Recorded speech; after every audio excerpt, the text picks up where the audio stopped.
He pressed his face against the baby every morning on that couch. His family thought it was love. It was, but that was not all it was. Nova was a 3-year-old Siberian Husky, white and silver, 58 pounds, with the particular quality of attention that Huskies sometimes develop around the smallest member of the household. He had always been gentle with Grayson.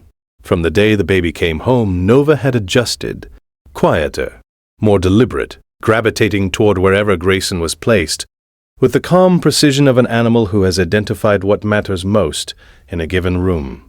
Their morning routine was settled. Ava, their mother, nursed Grayson on the left side of the couch. Nova sat on the floor beside them, his white shoulder against Ava's knee. This was the arrangement. This was how mornings worked. Then, on a Sunday in November, the arrangement changed. To do. Nova got up from the floor, climbed onto the couch, pressed himself against Ava's left side, and put his face beside Grayson's face, not on the baby. Beside, his muzzle angled toward the wall behind the couch, then back toward the baby.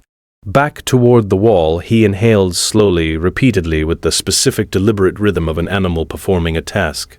Ava moved him back to the floor. He returned to the couch in 40 seconds. She attributed it to the cold weather. Nova sometimes sought more body contact in the colder months. She found it slightly unusual, but not alarming.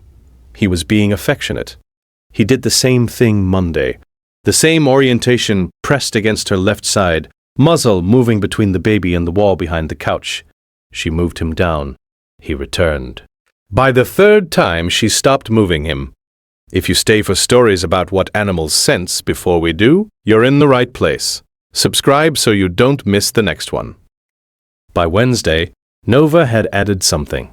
After his ritual of alternating attention between baby and wall, he began vocalizing. A low, sustained sound directed upward, toward the ceiling behind the left side of the couch. Not a bark. A husky talking sound, which Ava normally found entertaining. This one didn't feel entertaining. It had a quality she couldn't name. To do. Her neighbor Deborah came over Thursday afternoon. She watched Nova do it. He got up, pressed against the couch, face near the baby, the low vocalization directed at the wall and ceiling. Deborah said what it looked like. He's trying to tell you something is up there, to do. Ava's husband, Grant, came home that evening. She described everything since Sunday. He stood at the back of the couch and said he could smell something. Faint. Not obvious. Like something electrical that had been warming for a long time. He called the utility company at 7:30. The carbon monoxide technician arrived at 9. The cracked heat exchanger in the furnace flue behind the left wall of the living room had been leaking low-level carbon monoxide for what the technician estimated was 8 to 10 days.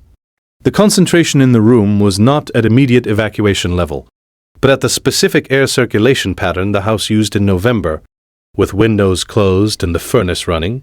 The highest concentration pocket was directly behind the left couch cushion where Ava and Grayson sat every morning. At floor and couch level, where the baby breathed. The technician said the furnace had to be shut off immediately. He said at the exposure level that pocket represented over a 6-hour morning nursing routine. A 3-month-old infant's developing respiratory system would show measurable impact in 2 to 3 weeks. He said they were early. He said that was very good. He said the dog had been right. Has your dog ever done something you couldn't explain until it was the only thing that made sense? Tell us in the comments. These stories deserve to be heard. Dogs detect carbon monoxide at concentrations below what CO alarms are calibrated to signal. Nova had been registering the compound in the wall since Sunday. He had spent 5 mornings pressing his nose between the baby and the source, alternating attention between the two things, trying to communicate a connection no one in the house had the instrument to understand. The vocalization had not been complaint or cold-seeking. It had been directed at the source location with the specificity of an animal pointing at something that required a human response. Every guardian deserves to be recognized, even the ones who never asked for anything in return. If stories like this matter to you, subscribe so you never miss the next one. They spent that night at Grant's mother's house. The furnace was repaired the following day. A CO detector was installed on every floor. The first morning back, Ava sat on the left side of the couch. She picked up Grayson. Nova climbed up beside her, pressed his white shoulder against her arm, put his face near the baby's face. He inhaled once, exhaled, lay down beside them on the couch. The low vocalization did not come.